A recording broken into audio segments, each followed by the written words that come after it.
레위기 13장 1절에서 8절.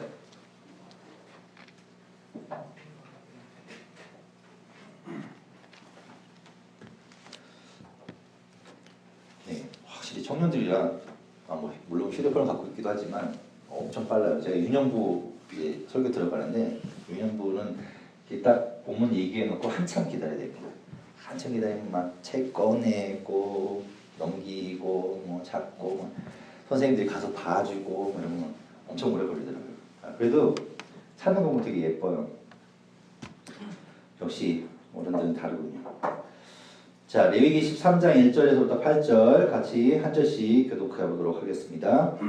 여호와께서 모세와 아론에게 말씀하여 이르시되 만일 사람이 그의 피부에 무엇이 돋거나 뾰루지가 나거나 색점이 생겨서 그의 피부에 나병 같은 것이 생기거든 그를 곧 제사장 아론에게나 그의 아들 중 한 제사장에게로 데리고 갈 것이요. 제사장은 그 피부의 병을 진찰할지니 환부의 털이 휘어졌고 환부가 피부보다 우묵하여졌으면 이는 나병의 환부라. 제사장이 그를 진찰하여 그를 부정하다 할 것이요. 피부에 색점이 희나 우묵하지 아니하고 그 털이 휘지 아니하면 제사장은 그 환자를 이래 동안 가두어 둘 것이며 이래 만에 제사장이 그를 진찰할지니 그가 보기에 그 환부가 변하지 아니하고 병색이 피부에 퍼지지 아니하였으면 제사장이 그를 또 이래 동안 가두어 둘 것이며 이래 만에 제사장이 또 진찰할지니 그 환부가 엷어졌고 병색이 피부에 퍼지지 아니하였으면 피부병이라. 제사장이 그를 정하다 할 것이고 그의 옷을 빨 것이라. 그리하면 정하리라. 그러나 그가 정결한지를 제사장에게 보인 후에 병이 피부에 퍼지면 제사장에게 다시 보일 것이요. 제사장은 진찰할지니 그 병이 피부에 퍼졌으면 그를 부정하다 할지니라. 이는 나병임이니라. 아멘. 네, 무슨 말인지 하나도 모르겠죠? 지금 우리는 1절부터 8절까지 읽었는데 13장을 여러분 한번 읽어보시면 이게 도대체 무슨 얘기야? 뭐 털이 휘어졌고 뭐 우묵해지고 누르스름해지고 뭐 정신 하나도 없을 겁니다. 하여튼 오늘 8절까지만 우리 같이 또 읽도록 하겠습니다.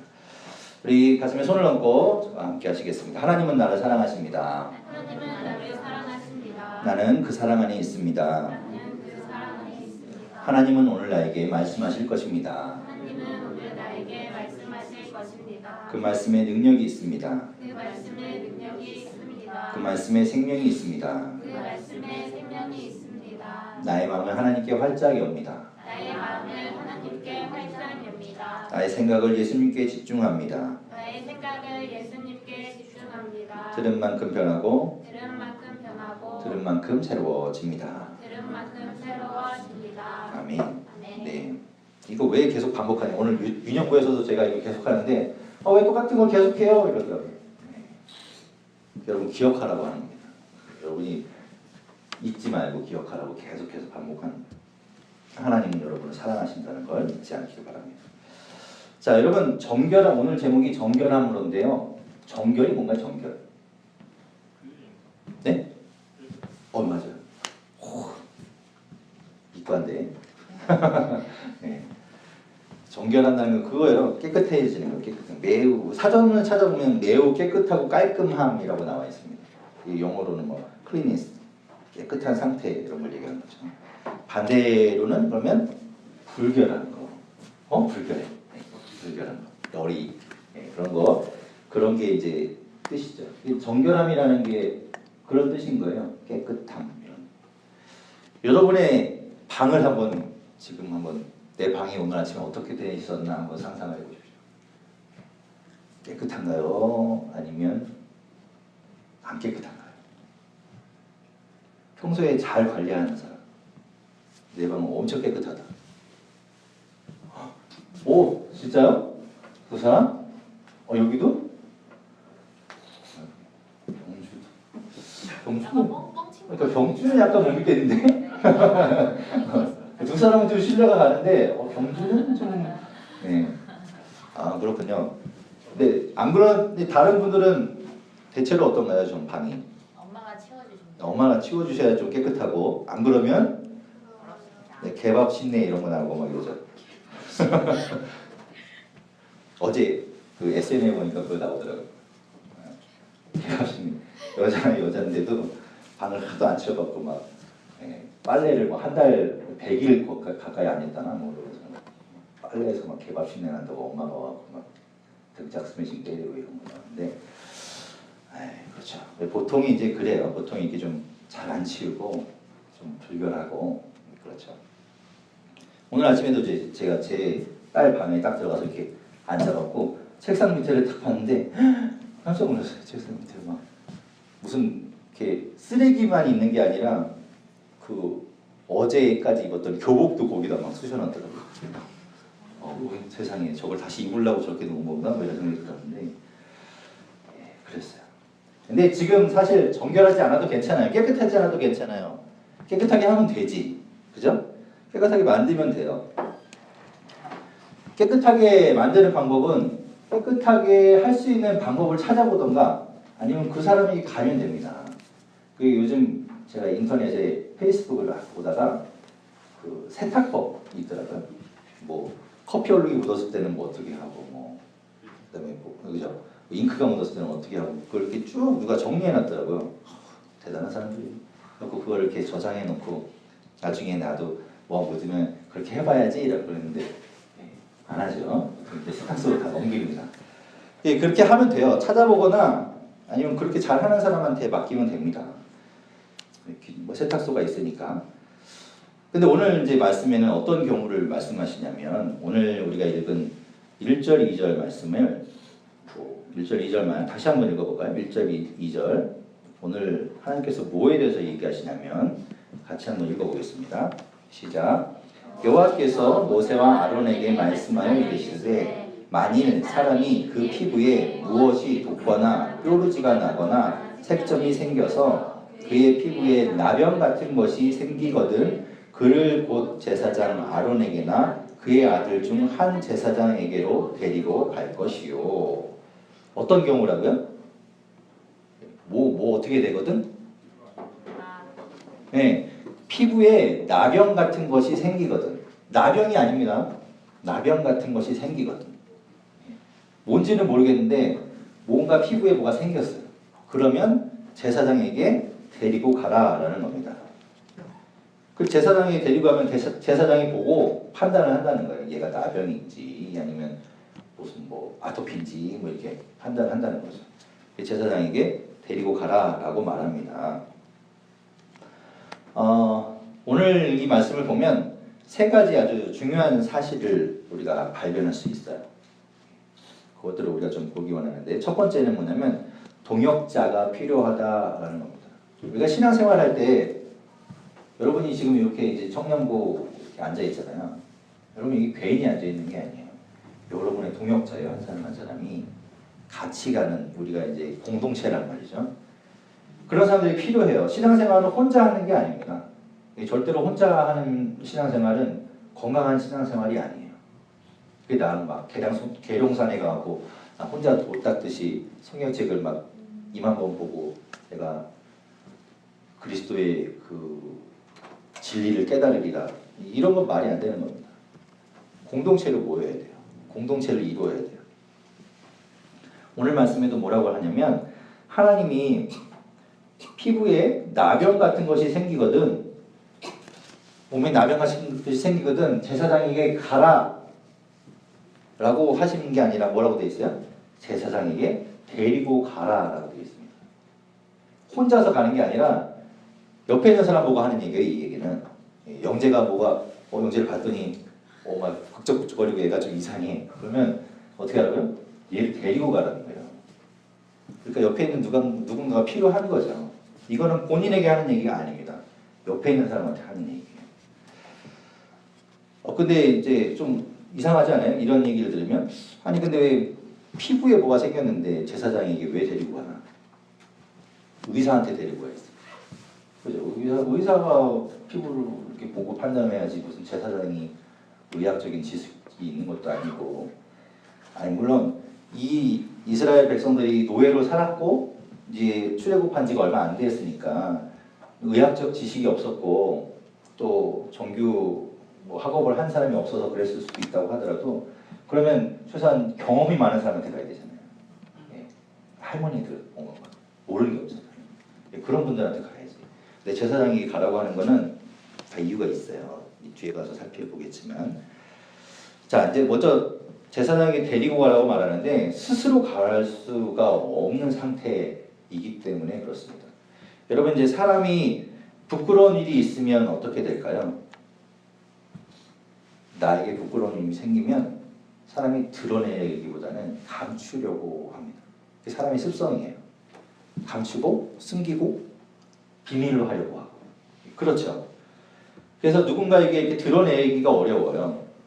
여러분 피부병 혹시 아토피나 이런 피부병을 좀 뭐가 이렇게 좀 앓고 있다, 알아본 경험이 있다 하시는 분. 네. 저도 약간 좀 아토피 같은 게 좀 있는데 건성 피부 이런 게 있거든요. 나머지 분들은 피부가 더 좋은가 봐요. 좋겠다. 네.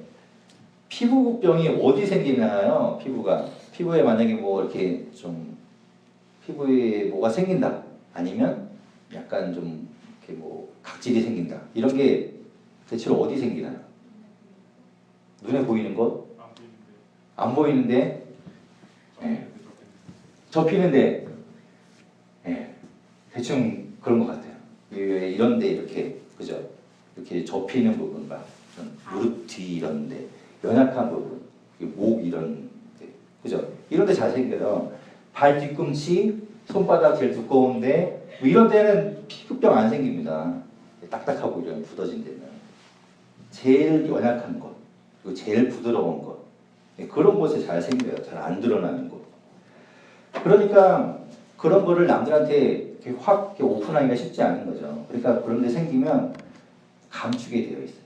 오늘 얘기하는 것도 나병 같은 것이 생겼을 때, 근데 그런 게 어디 생기는가? 피부의 제일 약한 부분에 생기는데, 그러면 그걸 사람들이 감추고 싶어진다. 드러내고 싶지 않아요. 근데 이게 계속 감추고 있으면 문제는 점점 심각해지겠죠. 몸몸에 퍼진다든가, 더 막 골마진다든가 이렇게 되겠죠.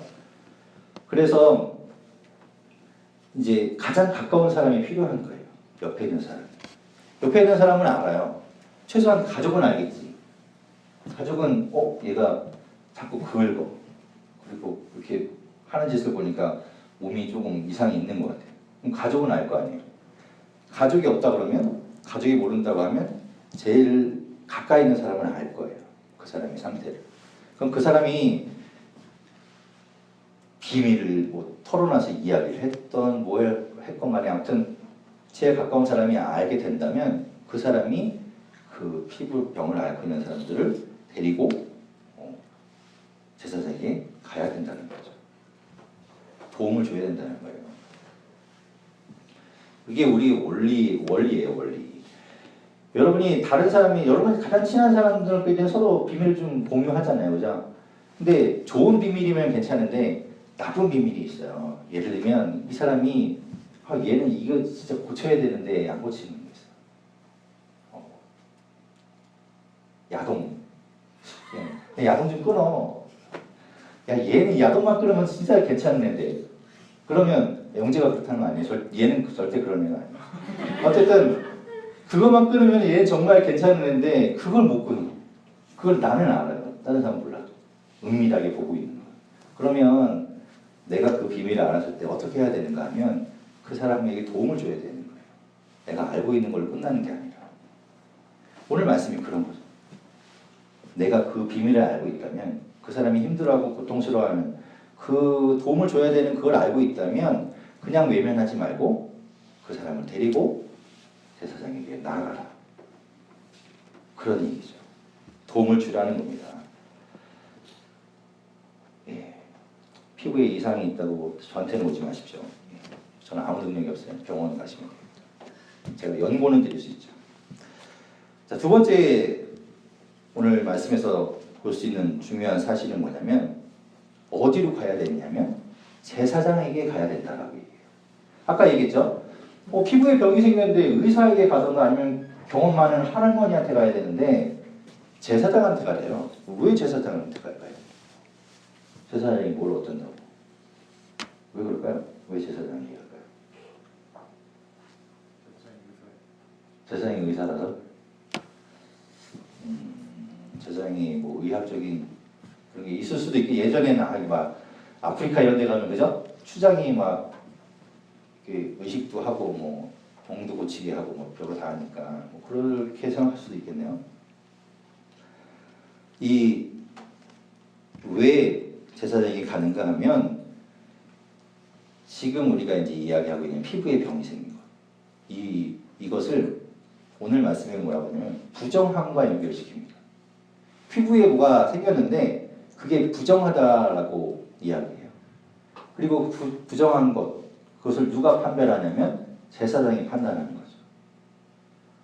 왜 그런가 하면 이 피부에 나는 이런 것들이 영적인 것과 관련이 있다라는 겁니다. 이게 무슨 관련이 있나? 말도 안 되는 소리를 하고 있지? 들어보면 관련이 있습니다. 여러분, 한약하고 양약하고 처방하는 게 다른 거 알죠? 양약은 어떤가요? 뭐가 증상이 나타나면 병원에 가서 이렇게 진찰해보고 확인해보고 그 증상에 대한 약을 줘요. 그죠? 그래서 뭐 진통제를 주던 아니면 뭐 연고를 주던 하고 그 나타나는 증상을 없앨 수 있는 약을 줍니다. 근데 한의원에 가면 어떤가요? 진맥을 벌써 다 가지고 맥을 짚어보고 나는 코가 막혀서 왔는데 나는 가려워서 왔는데 뭐 비장이 안 좋다느니 간이 약해졌다느니 뭐 이렇게 하면서 난 여기가 이상이 있는데 이 안을 쳐다보잖아요. 그죠? 그래서 안을 고치려고 해요. 열이 많다든지 뭐 이러면서 그러면서 고치는 거예요. 저는 한방의학을 뭐 100% 신뢰하는 건 아닙니다. 근데 원리는 그게 맞지 않나라는 생각을 합니다. 겉으로 드러난 증상만을 고치면 분명히 또 아마 재발할 거예요. 그런데 그 원인, 좀 더 깊숙이 들어가서 원인을 고쳐야만 다시는 재발하지 않겠죠. 이스라엘 백성들이 장정만 60만 명이 넘는 사람들이 지금 출애굽을 했습니다. 그래서 지금 같이 가고 있어요. 그러니까 장정만 20세부터 싸움에 나갈 수 있는 50세, 60세까지만 60만 명이니까 나머지 여자들과 아이들과 노인들을 다 합치면 최소 200만이 넘는 사람들입니다. 이 사람들이 움직이는 거예요. 계속 움직이고 머물고 그러니까 얼마나 타닥타닥 붙어 살았겠습니까, 여러분? 그 많은 사람들이 한꺼번에 움직이고 한꺼번에 밥을 먹고 그러니까 그죠? 이렇게 뭐 개인적인 공간 이런 건 없었을 거예요. 거의 막 텐트를 쳐도 뭐 딱딱딱 붙어갖고 텐트를 쳐야 됐고 넉넉하게 칠 수도 없었고 딱 필요한 만큼만 공간을 확보할 수 있었겠죠. 자, 그렇게 살아가면서 이 사람들이 뭘 먹었을까요? 이스라엘 백성들이 광야에서 뭘 먹었죠? 네, 만나와 메추라기만 먹었잖아요. 다 똑같은 거 먹었던 거야. 하나님이 배급을 한 거예요. 급식을 준 거야, 이렇게. 그러니까 딴 걸 먹는 게 아니에요. 다 똑같은 거 먹었어요. 그러니까 똑같은 거 먹고 똑같이 움직이고 똑같이 살고 똑같은 환경에서 살았으니까 특별히 누군가가 병이 생기거나 이상이 생길 일이 거의 없죠. 같이 움직이니까 같은 환경에서 누구는 잘 씻고 누구는 못 씻고 이런 게 아니에요. 다 못 씻어. 다 못 씻고 먹는 것도 다 똑같고 환경도 다 똑같아요. 그러니까 누군가가 조금 이상한 병에 걸렸다는 거는 이 사람이 이상한 짓을 했다라고 볼 수도 있겠죠. 예를 들면 이런 겁니다. 하나님은 광야에서 다니면서 레위기를 통해서 여러 가지 하지 말아야 될 것을 이야기해요. 먹지 말아야 될 것도 이야기합니다. 그리고 만지지 말아야 될 것도 이야기해요. 예를 들면 죽은 시체는 만지면 안 됩니다. 이렇게 부정하는 거예요. 부정해지는 거예요. 그걸 만지면. 그런데 맨날 만나와 메추라기를 먹다 보니까 육고기가 먹고 싶어졌어. 나는 육식을 안 하면 죽을 것 같은 사람이기 때문에. 그때 보니까 저기 사슴 한 마리가 죽어있는 거예요. 보니까 죽은 지는 그래도 얼마 안 된 것 같아요. 그래서 가서 호기심에 만져본다든지 아니면 그 중에 넓적다리를 이렇게 하고 나 좀 고기를 먹어봐야지 이러면서 뛰어간다든지 아니면 그 사슴의 가죽이 너무 탐이 나서 그 가죽을 벗겨갖고 가죽을 취하려고 한다든지 하나님이 하지 말라고 한 그 일을 할 수도 있었겠죠. 그러면 그 더운 환경에서 그런 것들을 만짐으로 인해서 병이 걸릴 수도 있다라는 겁니다. 얘기한 것처럼 모두 다 그런 건 아니지만 다 똑같은 환경에서 다 똑같은 걸 먹고 똑같이 살아가고 있다면 그 중에 누군가 한 사람이 이상한 병에 걸리면 이 사람은 뭔가 특이한 일을 한 거예요. 그러니까 먹지 말아야 될 걸 먹었다든가 남들이 뭐 안 먹은 걸 먹었다든가 그러니까 병에 걸리겠죠. 그런 건 뭐냐면 마음으로부터 그 사람이 남들과 다른 무언가를 했다라는 것입니다. 만지지 말라고 한 그걸 만졌다든가 만지고 싶어지니까 호기심이 생겨서 욕심이 생겨서 아니면 성에 있어서도 마찬가지예요. 성에 있어서 정상적인 관계가 아니라 이 수많은 사람들이 막 움직이니까 뭐 별의별 사람이 생기는 거죠. 그러니까 뭐 동성애를 한다든가 아니면 막 남들 몰래가 없어 뭐 난잡한 관계를 갖게 된다든가 이러니까 병에 걸리는 거죠. 그게 다 뭐로 시작되냐면 남들과 다른 마음을 먹으면서부터 시작된다는 겁니다. 그 다른 마음이 바로 부정한 마음이다라는 거죠. 마음에서부터 행동으로 옮겨지고 그 행동이 결국 나에게 돌아오게 되는 겁니다. 그렇기 때문에 제사장에게 가라는 거예요. 제사장에게 가면 그 마음의 부정함, 영적인 부정함을 진단을 받고 제사장이 그것을 판단한다라는 것이죠. 지금은 제사장이 있나요, 없나요? 없죠. 제사장이 없어요. 그런데 우리한테 제사장이 있습니다. 우리에게 영원한 대제사장이 있어요. 예수 그리스도가 바로 우리의 대제사장입니다. 히브리서는 그래서 예수 그리스도를 우리의 제사장이라고 이야기해요. 히브리서 4장 14절에 이렇게 제가 읽어볼게요. 히브리서 4장 14절에 그러므로 우리에게 큰 대제사장이 계시니 승천하시니 곧 하나님의 아들 예수시라 우리가 믿는 도리를 굳게 잡을지어다. 이렇게 말씀하고 있습니다. 눈에 보이지는 않죠. 예수 그리스도가 눈에 보이지는 않지만 우리 앞에 제사장으로 예수님이 계시다는 거예요. 그러니까 그분 앞에 우리가 나아가는 게 예배잖아요. 지금 여러분 예배드리고 있잖아요.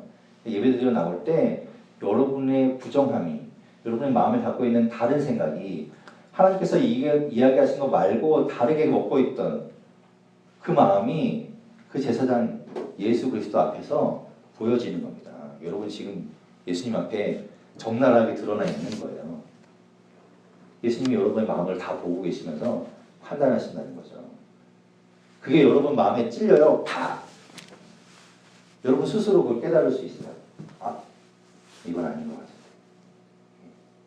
예수님이 여러분에게 그걸로 이건 부정한 거야. 이거는 정결한 거야. 이건 깨끗한 거야. 라고 여러분에게 주시는 거죠. 우리 안에 부정함이 들어올 때 우리는 늘 그렇지만 예수님 앞에 나아가야 돼요. 그러니까. 안 그러면 알 수가 없어요. 아까 이야기한 거 첫 번째 원리와 지금 두 번째 원리를 연결시켜서 생각해 보면 어떻게 되냐면 내 안에 부정함이 생기면요. 부정한 마음이 생기면 우리가 스스로 예수님 앞에 나아갈 수가 없어요. 피하게 돼요. 숨게 돼요. 예배가 어떻게 드려집니까? 내가 뭔가 찔리는 게 있는데 교회 못 와요. 하나님 앞에 어떻게 예배를 해요? 찝찝해서. 못 오게 되거든요. 그럴 때 누가 필요하냐? 동역자가 필요하다는 거예요. 옆에 있는 여러분들이 데리고 제사장 앞으로 예수 그리스도 앞으로 가야 된다는 거죠. 그게 원리인 거예요. 첫 번째 원리, 두 번째 원리. 그러면 예수 그리스도께서 진찰하시고 이야기해 주실 거라는 거죠.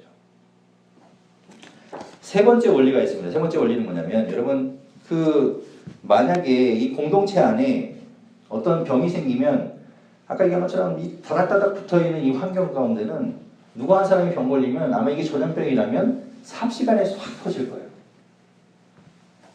그러니까 어떻게 해요? 제사장이 진찰하고 완전히 나병이면 나병이라고 아예 판결을 하겠지만 그렇지 않으면 어떻게 하라고요? 격리시켜요. 따로 가두어드려요. 따로 분리해 둬야 된다는 겁니다. 여러분 전염병이 얼마나 무섭고 치명적인지는 뭐 요즘 근래에 창궐하는 전염병들을 통해서 알죠. 요즘은 뭐 지카 바이러스, 또 아는 거 바이러스 이름 대기 또 뭐 있나요? 에볼라 있었고 근래에 뭐 메르스도 있었고요. 여러 가지 뭐 있잖아요. 하다못해 동물들도 뭐 조류독감, 뭐 구제역 한번 퍼지면 다 죽잖아요, 그죠? 그런 여러 가지 전염병이 얼마나 무섭게 확산되는지 모릅니다. 그리고 요즘은 국경을 넘어가요. 비행기를 타고 배를 타고 저 지카 바이러스도 남아메리카에 있던 게 지금 우리나라까지도 오잖아요. 이게 바다를 막 건너가는 거죠. 그 정도로 요즘은 빨라졌고요. 지역을 벗어나게 됐습니다. 그런데 그런 질병이 그 정도 확산 속도가 빠르잖아요. 그것 때문에 우리가 놀래잖아요. 와, 우리나라까지도 위험하네. 그런데 영적인 부정함, 영적인 전염병은 그것보다 훨씬 빨라요. 진짜 빨라요. 비교도 안 돼요. 진짜 눈 깜빡할 사이에 다 퍼져나갑니다. 음란한 문화, 폭력적인 문화 이런 것들이요. 우리 영을 통해서 쫙 퍼져나가는 게 굉장히 빨라요. 여러분 인터넷 서핑 하잖아요. 인터넷 서핑하다가 요즘은 인터넷 창을 딱 열면은 내가 뭘 검색하려고 네이버를 딱 열었다가 여기 밑에 있는 막 여러 가지 자극적인 기사들에 혹해서 이제 거기 들어가서 보다가 내가 도대체 뭘 검색하려고 했나 막 잊어버리게 되죠. 그리고 막 기사 찾아서 들어가는데 보면 막 옆에 부끄러운 광고들이 막 붙어 있고요. 그리고 사진도 막 많죠. 그러면 어떻게 될까요? 우리 여학생들은 그런 게 별로 없는 남학생들은 왜 슬슬 이렇게 가는 거죠. 이게 마우스가 이 화살표가 이렇게 여기로 가야 되는데 이렇게 해서 옆으로 가는 거. 하는 순간 별로 들어가 버리는 거죠. 우리를 유혹하는 게 얼마나 많은지 몰라요. 네, 그런 거로부터 그럼 나는 그런 유혹에 안 넘어가려면 인터넷을 하지 말아야 되겠다. 어떻게 그러고 살 수 있습니까? 인터넷 안 하면 요즘 살 수가 없잖아요. 네, 그러니까 그런 거로부터 우리를 자꾸 격리시켜야 돼요. 그러니까 인터넷을 안 하는 게 아니라 그런 것에 넘어가지 않게 우리를 격리시켜야 되는 거죠. 나를 분리해야 됩니다. 그런 것으로부터 나를 지켜야 되는 거죠. 우리 공동체 안에도 마찬가지입니다. 우리 청년부 안에도 또 우리 교회 안에도 그런 문화가 들어오지 않도록 잘 막아야 돼요. 한번 들어오면 금세 퍼져요. 야, 누구 동영상 누구 유출됐다더라 이렇게 하면 호기심에 막 다 퍼지고 요즘은 뭐 카톡이니 뭐 다 퍼지잖아요. 그런 것도 누르지 마십시오. 괜히 그러다가 뭐 30만 원 결제되고 이럴 수도 있어요. 그러니까 괜히 그런 호기심에 그런 걸 이용해서 막 또 돈을 버는 사람들이 있기 때문에 속지 마시고 잘 여러분을 지킬 수 있길 바랍니다. 만약에 우리 공동체 가운데 그런 문화가 들어온다면 쉽게 뭐 야한 농담도 할 수 있고 그렇게 하면 여러분 정색하십시오. 네. 괜히 또 좋아갖고 막 뭐 이러지 마시고 정색하세요. 정색해갖고 그런 문화가 우리 공동체 안에 자리 잡지 않도록 잘 하시기 바랍니다. 그렇다고 아예 여러분이 무슨 뭐 수녀처럼 살으라는 건 아니지만 저급한 문화가 우리 안에 들어오지 않도록은 해야죠. 잘 막으시길 바랍니다. 공동체를 지키는 게 중요하기 때문에 그래요. 안 그러면 우리 공동체가 다 죽어요. 다 병 걸리는 거예요. 다 영적으로 전염에 걸리는 겁니다. 전염병에. 오늘 이야기에서 우리가 세 가지를 좀 봤어요. 첫 번째는 뭐냐면 동역자가 필요하다는 거죠. 여러분 스스로 한 사람 한 사람이 얼마나 귀한 동역자인지 몰라요. 여러분을 잡아줄 수 있는 사람, 여러분이 힘들 때, 침체되어 있을 때 끌어줄 수 있는 사람이 바로 지금 옆에 있는 사람들이라고요. 그러니까 여러분 이 공동체 얼마나 소중한 공동체입니다. 지금 이렇게 보니까 자꾸 이쪽은 여자고 이쪽은 남자고 이렇구나. 이제 깨달았어요. 이렇게 한지. 그 공동체에서 그런 게 지금 중요하다. 그리고 우리가 누구한테 가야 된다? 제사장에게 가야 된다. 지금 우리에게 있는 제사장은 누구라고요? 저 아닙니다. 예수 그리스도가 우리의 제사장이에요. 그러니까 좀 내가 이상한 것 같아. 영재가 좀 이상한 것 같아. 요즘 의정이가 조금 이상해. 그러면 데리고 예수 그리스도 앞으로 여러분이 가야 돼요. 제 앞으로 온다고 제가 어떻게 해줄 수가 없어요. 기도는 해줄 수 있겠지. 예수 그리스도 앞에 가야 고쳐져요. 예수 그리스도 앞에 나아가야 되는 거예요. 그리고 공동체 안에 정결함을 유지하도록 우리가 서로 잘 돌봐줘야 돼요. 잘 챙겨줘야 돼요. 한번 우리 안에 그런 저급하고 추한 그런 문화가 들어오기 시작하면 금방 퍼져나갑니다. 그럼 우리 공동체 끝나는 거예요. 우리가 지켜야죠. 오늘 말씀을 통해서 그것을 우리가 좀 볼 수 있기를 바랍니다. 그런데 정말 중요한 사실이 또 하나가 있어요. 플러스 알파. 그게 뭐냐면 오늘 말씀에는 뭐 나왔죠. 오늘 나왔지만 그 사람이 정결해지면, 그 사람이 다시 나아지면, 깨끗해지면 어떻게 되는가? 다시 공동체 안에 들어오는 거예요. 다시 그 사람 받아주는 거예요. 다시 품어주는 거예요. 그리고 함께 예배하고 함께 먹고 함께 마시고 그렇게 관계를 또 다시 이어가는 겁니다. 예수 그리스도를 믿는 우리 공동체가 사랑의 공동체라고 이야기하는 거예요. 용서의 공동체라고 이야기하는 거예요. 사람이 잘못할 수도 있죠. 실수할 수도 있죠. 그럼 그걸로 그 사람을 영원히 정죄를 하고 그 사람을 완전히 끊어내고 끝 매장시키고 이런 게 아니라 물론 잘못한 거에 대해서는 죄값을 치러야 되고 대가를 충분히 받아야 되겠지만 그렇게 해서 그 사람이 회개하고 잘못을 뉘우치고 돌이켰다면 다시 공동체가 품어야 되는 거죠. 다시 받아줘야 돼요.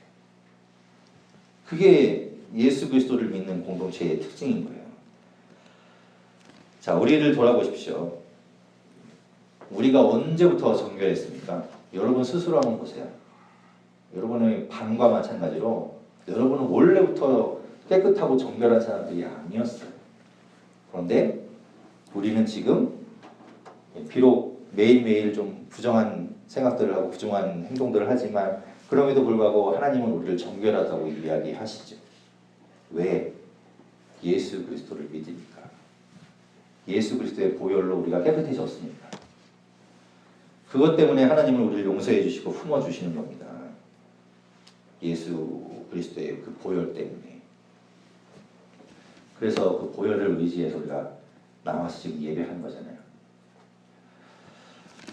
우리가 정결에 대해서 오늘 좀 생각해 볼 때 우리 스스로는 정결해 줄 수 없어요. 몸은 정결해 줄 수 있겠지만 우리의 영은 우리 스스로 정결해지고 깨끗해질 수 없습니다. 예수 그리스도가 필요해요. 그 보혈 때문에 우리가 깨끗해지는 거예요. 우리 대신 죄값을 치는 것 때문에. 그리고 여러분에게는 지금 옆에 소중한 동역자들이 있습니다. 우리가 같이 공동체를 이루고 있어요. 한 사람 한 사람 잘 우리가 함께 가는 공동체가 되기를 바라고 낙오되거나 침체되거나 포기하는 우리 지체들을 그냥 버려두지 않고 우리가 잘 보듬어서 함께 가는 그런 공동체가 되기를 바랍니다. 우리 공동체가 정결해지도록 우리 스스로 잘 지키고 우리 스스로 잘 보호할 수 있기를 바랍니다. 기억하십시오. 우리는 어떤 사람이라고요? 예수 그리스도의 그 보혈로 정결하게 된 사람들. 우리가 그런 사람들이라고.